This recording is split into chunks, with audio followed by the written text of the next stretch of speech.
یعنی علم وہ عظیم الشان دولت ہے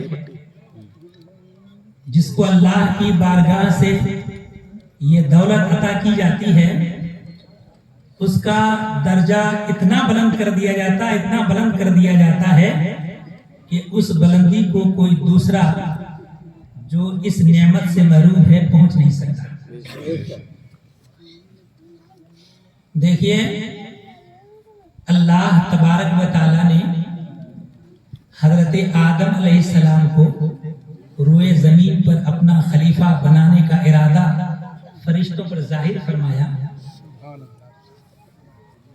تو فرشتوں نے رب تعالیٰ کی بارگاہ میں یہ عریضہ پیش کیا کہ ایسے کو خلیفہ بنائے گا جو زمانے میں زمین فساد کرے اور خوریزی کرے۔ یعنی ہم تسبیح بیان کرتے ہیں، حمد بجا لاتے ہیں، لہذا انہوں نے اپنے اس مدعا کو اپنے اندر میں رکھا، ظاہر نہیں کیا، لیکن وہ تھا یہ کہ خلیفہ بنائے جانے کے زیادہ حقدار ہم ہیں، یعنی ملائکہ۔ تو اللہ تبارک و تعالیٰ نے حضرت آدم علیہ السلام کو کائنات کی تمام اشیاء کے نام بتا دیے اور ہر ایک چیز کی معرفت کرا دی، یعنی ہر چیز کا اللہ نے ان کو علم عطا فرما دیا۔ دیکھیے قرآن کریم میں تو اتنا ذکر ہے کہ نام بتا دیے، نام اگر بتا دیا جائے اور ان چیزوں کی معرفت نہ کرائی جائے جن چیزوں کے یہ نام رکھے گئے ہیں، اگر پوچھا جائے تو نہیں بتا سکے گا۔ یہیں سے ظاہر ہوا کہ نام بھی بتا دیا اور ساتھ ساتھ ان اشیاء کی معرفت بھی کرا دیا۔ اور اس کے بعد فرشتوں سے پوچھا گیا، فرشتے نہ بتا سکے، تو اللہ تبارک و تعالیٰ نے فرشتوں پر یہ ظاہر فرما دیا کہ آدم وہ ہیں کہ جن کو علم دے کر اللہ تبارک و تعالیٰ نے گروہ ملائکہ پر بھی ان کو برتری عطا فرما دی، ان کی برتری ظاہر فرما دی۔ تو علم ہی وہ ایک عظیم نعمت ہے کہ جس سے اللہ تبارک و تعالیٰ ایک انسان کو گروہ ملائکہ پر بلندی عطا فرما دیتا ہے۔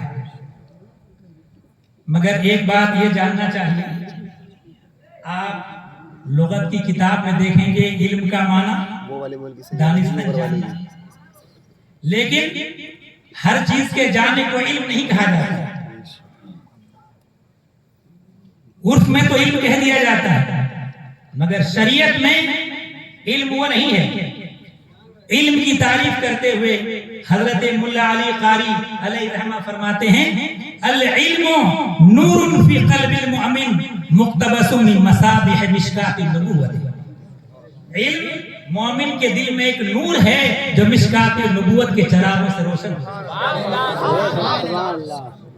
تو وہ علم ہے، یعنی قرآن کا علم، تفسیر کا علم، حدیث کا علم، فقہ کا علم۔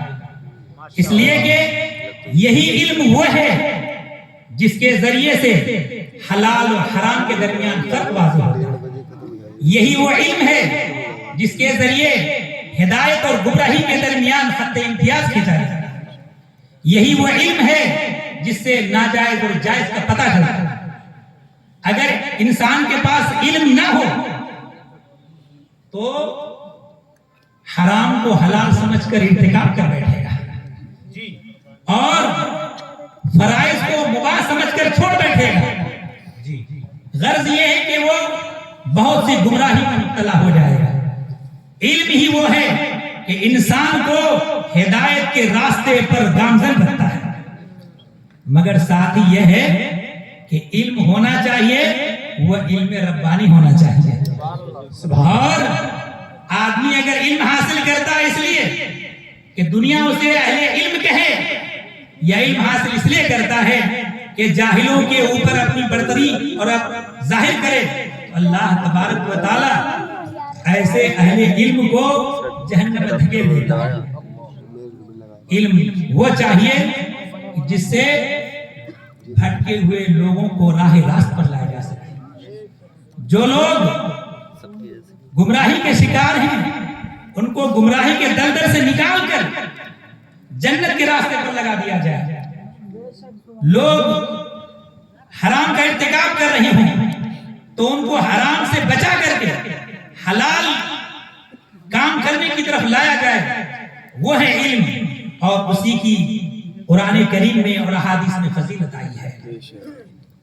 اس لیے محترم حضرات، ہم کو چاہیے کہ ہم کام جو بھی کریں لیکن جتنا علم فرض ہے اس کو حاصل کرنا ضروری ہے. اس لیے کہ حدیث شریف میں موجود ہے طلب العلم فریضۃ علی کل مسلم، کہ علم حاصل کرنا ہر مسلمان کے اوپر فرض ہے. تو اتنا جس سے کہ آپ اپنی زندگی شریعت کے آئینے میں گزار سکیں، اتنا علم تو ہر کسی کے اوپر فرض ہے، فرض عین ہے. اور اگر آدمی کوتاہی کرتا ہے، اتنا بھی علم حاصل نہیں کرتا، تو وہ گمراہی کا شکار ہو جاتا ہے، شیطان کے چنگل میں آسانی سے پھنس جاتا ہے. اور جب علم نافع اس کے پاس موجود ہے تو اللہ تبارک و تعالی اس کو شیطان کے شر سے بچاتا ہے. اس لیے آپ چاہے اپنے بچوں کو کسی بھی تعلیم میں لگائیں، انجینئر بنائیں، ڈاکٹر بنائیں، بزنس مین بنائیں، مگر سب سے پہلا کام آپ کے اوپر فرض ہے کہ آپ اپنے بچے کو صحیح معنی میں مسلمان بنائیں. اور صحیح معنی میں مسلمان کب ہوگا؟ جب اس کو اسلام کی بنیادی چیزیں معلوم ہوں. اگر یہ بنیادی باتیں معلوم نہ ہوں تو پھر کہلانے کو تو مسلمان ہے، مگر حقیقت میں اگر دیکھیے تو اسلام کی تعلیمات سے کچھ دور ہے. تو اللہ تبارک و تعالی ہم سب کو توفیق عطا فرمائے کہ ہم اپنے بچوں کو اسلامی تعلیمات سے روشناس کرائیں، تاکہ ہمارا بچہ آخر دم تک اسلام کے تعلیمات پر گامزن رہے اور دنیا والوں کے بھٹکانے سے وہ راہ راست کو نہ چھوڑے. اور اسی وجہ سے مختلف احادیث میں علم کی فضیلت بھی وارد ہے. ایک حدیث شریف میں نبی کریم صلی اللہ تعالی علیہ وسلم ارشاد فرماتے ہیں اذا مات الانسان انقطع عنه عمله، جب آدمی کی موت واقع ہو جاتی ہے عمل منقطع ہو جاتا ہے. جب تک آدمی زندہ ہے نماز پڑھتا ہے، نماز پڑھنے کا ثواب ملتا ہے، روزہ رکھتا ہے، روزہ رکھنے کا ثواب ملتا ہے، حج کرتا ہے، حج کا ثواب ملتا ہے، قرآن کریم کی تلاوت کرتا ہے، تلاوت کا ثواب ملے گا. لیکن جب آنکھیں بند کر دیں، روح پرواز کر دے، دنیا سے چل بسا، تو اب نماز نہیں پڑھتا تو نماز پڑھنے کا ثواب بھی نہیں ملتا، روزہ نہیں رکھتا، روزہ رکھنے کا ثواب بھی نہیں ملتا، حج نہیں کرتا، حج کا ثواب بھی نہیں ملتا. لیکن فرماتے ہیں الا من ثلاث، مگر تین کام وہ ہیں کہ آدمی دنیا سے رخصت ہو جائے مگر ثواب کا سلسلہ ختم نہیں ہوتا، ثواب کا سلسلہ جاری رہتا ہے. فرمایا الا من صدقۃ جاریہ، ایک صدقہ جاریہ ہے. صدقہ جاریہ کیا ہے؟ کسی آدمی نے مسجد تعمیر کروائی، تعمیر کروانے والا دنیا سے رخصت ہو چکا، لیکن جب تک مسجد روئے زمین پر آباد ہے، اس میں لوگ نماز ادا کر رہے ہیں، تلاوت قرآن کریم کر رہے ہیں، تو بنانے والے کو ثواب ملتا ہے. دنیا میں موجود نہیں ہے مگر نامہ اعمال میں ثواب لکھنے کا سلسلہ جاری ہے. کسی نے مدرسہ تعمیر کروایا، تعمیر کروانے والا دنیا سے رخصت ہو چکا، لیکن جب تک مدرسہ روئے زمین پر آباد ہے، اس میں قال اللہ اور قال رسول ہو رہا ہے، دین کا درس دیا جا رہا ہے، قرآن کریم کی تعلیم دی جا رہی ہے، احادیث پڑھائی جا رہی ہیں، تو تعمیر کرنے والے بنانے والے کو ثواب ملتا رہتا ہے. ایسے ہی کسی آدمی نے علم حاصل کیا، علم حاصل کرنے کے بعد خود بھی علم کے مطابق عمل کیا اور اپنے شاگردوں کو تلامذہ کو پڑھایا اور اہل علم کی ایک ٹیم تیار کر دیا. معلم دنیا سے رخصت ہو گیا، لیکن اہل علم کا جو یہ قافلہ انہوں نے تیار کر دیا ہے، جب تک یہ لوگ علم کے مطابق عمل کریں اور نونہالان اسلام کو درس دیتے رہیں علم کا، تو اس معلم اول کو ثواب ملتا رہتا ہے۔ دنیا میں موجود نہیں ہے، لیکن جو انہوں نے علماء کرام کی ایک ٹیم تیار کر دی ہے، جب تک وہ علم کے راستے پر گامزن ہیں اس معلم اول کو ثواب ملتا رہتا ہے۔ اس کے بعد فرمایا وعلم ينتفع به، ایک وہ علم ہے کہ علم حاصل کرنے والا، وہ علم والا معاملہ صدقہ جاریہ میں بھی آ جاتا ہے، اور علم کا الگ سے اس کی اہمیت کے پیش نظر الگ سے اس کا ذکر بھی ہے۔ فرمایا کہ ایسا علم جس سے نفع حاصل کیا جائے، علم حاصل کرنے والا دنیا میں نہیں رہا، لیکن علماء کرام کو جو پڑھایا، تو جب تک یہ لوگ دین کا درس دیتے رہیں گے معلم اول کو ثواب ملتا رہے گا۔ یہی تک بس نہیں، ان علماء نے اگلی نسل کو پڑھایا، ان اگلی نسل نے اور اپنے اگلی نسل کو پڑھایا، جب تک یہ سلسلہ روئے زمین پر قائم رہے گا معلم اول کو ثواب ملتا رہے گا۔ اور اس کے بعد سبحان تیسرے نمبر پر فرمایا ولد صالح یدعو له، نیک اولاد جو اپنے والدین کے لیے دعائیں خیر کرے۔ نیک اولاد ہوگی تو یہ قید اتفاقی ہے، نیک اولاد والدین کے لیے دعائیں خیر کرتی ہیں۔ نیک اولاد اگر آپ نے چھوڑی، آپ دنیا سے رخصت ہو گئے، لیکن اولاد اگر روئے زمین پر نیکیاں کریں تو والدین کو ثواب ملتا رہتا ہے۔ اولاد نہیں، اولاد کی اولاد بھی نیکیاں کریں تو والدین کو ثواب ملتا رہتا ہے۔ تو اللہ تبارک و تعالی ہم سب کو توفیق عطا فرمائے کہ ہم اپنے بچوں کو اہل علم بنائیں اور نیک اور صالح بنائیں، تاکہ اللہ تبارک و سلسلہ اللہ تبارک و تعالی ثواب کا سلسلہ ہمارا جاری رکھے۔ تو محترم حضرات، علماء کرام کی بہت بڑی جماعت موجود ہے اور رات بھی اچھی خاصی ہو چکی ہے، تو میں اپنی گفتگو ختم کرتا ہوں۔ اور السلام علیکم ورحمۃ اللہ وبرکاتہ۔ سید صاحب قبلہ مدد العالی کی طرف سے ہم نے اس جلسے کا انعقاد کرایا اس طریقے کا، چونکہ عام طور سے اس طریقے کی مجالس نہیں ہوتی، تو استاد الاساتذہ ہم سب کے استاد نے حضرت پڑھایا۔ وہ قرآن کریم ہے، اس کو بغیر وضو کے چھونا جائز ہی نہیں۔ لا یمسہ الا المطہرون قرآن کریم میں نص قطعی سے ثابت ہے۔ اس لیے یہاں تک کہ سورت تو سورت ایک آیت بھی ہو تو قرآن کریم کی ایک آیت کو بھی بغیر وضو چھونا جائز نہیں ہے۔ دوسرا سوال یہ ہے کہ مغرب اور عشاء اور فجر کی نماز میں بلند آواز سے قرات ہوتی ہے اور ظہر و عصر میں کیوں نہیں ہوتی؟ دیکھیے ایسا ہے، ابتدائی اسلام میں جب مسلمانوں کی تعداد بہت کم تھی اور مشرکین کی تعداد بہت زیادہ تھی، اور مسلمانوں کے لیے وہ آزار کے درپے ہوا کرتے تھے، تو نماز کے وقت وہ سیٹیاں بجایا کرتے تھے اور نماز پڑھنے والوں کو طرح طرح ایذا دینے کی کوشش کرتے تھے۔ تو پھر اللہ کی طرف سے یہ حکم دیا گیا کہ کچھ نمازوں میں، جیسے ظہر کی نماز میں اور عصر کی نماز میں قرات آہستہ کریں، کہ فساق اور مشرکین اس وقت باہر گھومتے پھرتے رہتے تھے اور نماز پڑھنے والوں کو ایذا پہنچاتے تھے، اور فجر کے وقت میں وہ سوتے رہتے تھے، اور مغرب کے وقت کھانے پینے میں مشغول ہو جاتے تھے، اور عشاء کے وقت میں اپنے آرام گاہ سونے کے لیے چلے جاتے تھے۔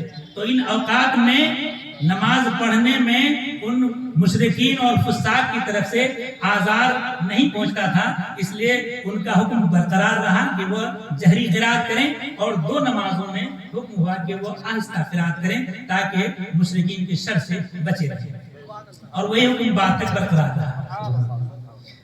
تیسرا سوال حضرت یہ ہے، حصے والی قربانی کروانا کیسا ہے؟ کوئی کہتا ہے گوشت والی قربانی کی قیمت 3000 یا 4000 اور بغیر گوشت والی 1500 1000۔ کیا اس طرح کی قربانی ہو جاتی ہے؟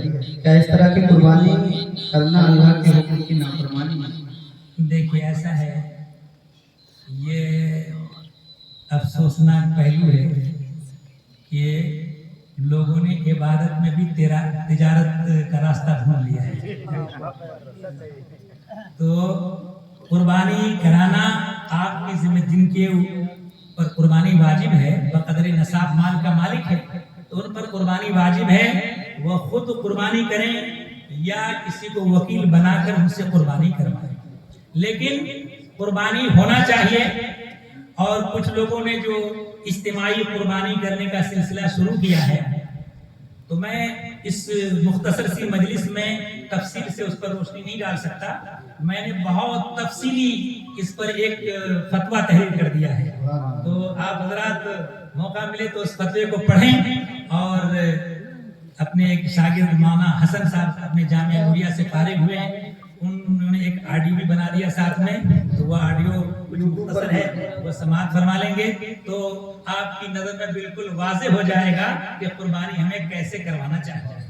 ہاں اگر وثوق ہے کہ آپ کی قربانی ہو رہی ہے تو پھر قربانی کے لیے پیسے دے سکتے ہیں، لیکن قربانی کروانے والے جو جانور خریدتے ہیں، خریدنے میں بھی بہت خاص مسئلہ جاننے کی ضرورت ہے.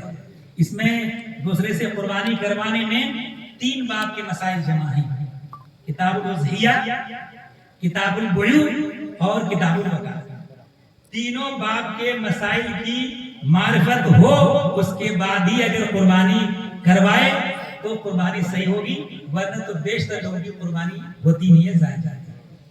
حضرت قربانی کا نصاب بھی بیان فرما دیتے ہیں، کیا نصاب؟ دیکھیے، ایک ہے زکوٰۃ کا نصاب اور ایک ہے قربانی کا. مقدار میں دونوں برابر ہیں، 52.5 تولہ چاندی یا 7.5 تولہ سونا. اصل میں جس زمانے میں نصاب مقرر ہوا تھا اس وقت 7.5 تولہ سونا اور 52.5 تولہ چاندی قیمت کے لحاظ سے دونوں برابر تھے.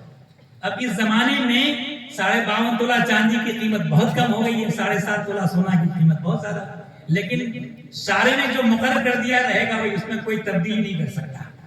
اگر کسی کے پاس 52.5 تولہ چاندی ہو یا اس کے برابر کوئی دوسرا مال موجود ہے جو ضروریات زندگی سے زائد ہے، اوڑھنے پہننے کے کپڑے، رہنے کے لیے مکان، چلنے پھرنے جانے کے لیے سواری، برتن وغیرہ، لحاف بستر، یہ انسانی ضروریات ہیں.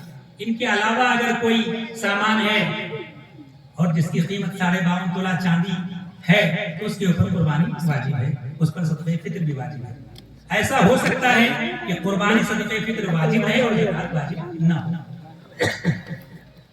زکوٰۃ جو ہے وہ مال تجارت پر ہے اور سونا چاندی روپیہ پیسہ ہے، اور دیگر سامان اس پر زکوٰۃ نہیں. کسی کا مکان بڑا ہے، ایک حصہ سردی گرمی کے لیے کافی ہو جاتا، دوسرا حصہ ضرورت سے زائد ہے، اس پر اگرچہ زکوٰۃ فرض نہیں مگر قربانی واجب، اس کی قیمت جوڑ لی جاتی ہے. 3 جوڑے کپڑے، ایک جوڑا پہن کر آدمی کام کاج کرتا ہے، دوسرا پہن کر کے بازار جاتا ہے، نماز میں جاتا ہے، تیسرا پہن کے شادی بیاہ میں شرکت کرتا ہے. یہ 3 جوڑے ضرورت کے ہیں.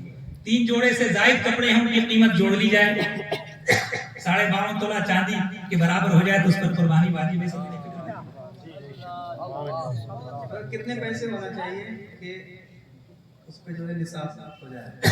کسی کے پاس دونوں چیزوں میں سے تھوڑی سی چیزیں، اگر دونوں چیزیں ملا کر کے، رقم کو شریعت نے فکس نہیں کیا ہے، نصاب میں چاندی کو فکس کیا ہے 52.5 تولہ.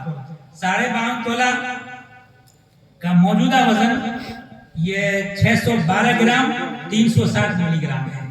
612 گرام 360 ملی گرام چاندی کی قیمت جوڑ لیں قربانی کے دن، یعنی 10ویں ذی الحجہ کو کہ کیا دام ہے اور اتنا پیسہ اس کے پاس ہے یا دوسرا مال ہے تو قربانی اس کے پاس ہے. اور چونکہ سونا کا یہ چاندی کا دام گھٹتا بڑھتا رہتا ہے تو اس کے لیے کوئی رقم فکس کرنا تو مشکل ہے، وہ معلوم ہی کرنا پڑے گا بازار سے کہ کتنا چاندی کا ریٹ چل رہا ہے. کریڈٹ کارڈ کا استعمال کرنا کیسا ہے اور اس میں جو شرطیں بتائی جاتی ہیں کہ متعینہ وقت پر رقم جمع نہیں کی تو بیاج دینا ہوگا، تو کیا یہ سود معاملات کے اوپر راضی ہونا ہوگا؟ دیکھیے ایسا ہے، اس کے لیے ایک وقت مقرر کر دیا جاتا ہے، اتنے وقت کے اندر آپ نے اگر جو کریڈٹ کارڈ کے ذریعے پیسہ استعمال کیا اس کو جمع کر دیتے ہیں تو پھر آپ کو اس کا بیاج یعنی سود نہیں دینا پڑے گا. اس سے زیادہ ٹائم گزر جاتا ہے تو پھر سود دینا پڑے گا. تو ایک اعتبار سے اس سود کے تعلق سے اپنی طرف سے اتنی رضامندی تو ہے کہ ہم اگر ادا نہیں کر سکیں گے تو سود دیں گے. لیکن اگر کوئی آدمی اپنے بینک میں اتنا بیلنس ہے یا تجارت میں اتنا پیسہ ہے کہ وقت کے اندر وہ جمع کر سکتا ہے تو سود کی آفت سے بچ تو جائے گا، لیکن وہ ایک طرح سے رضامندی تو پائی جا رہی ہے.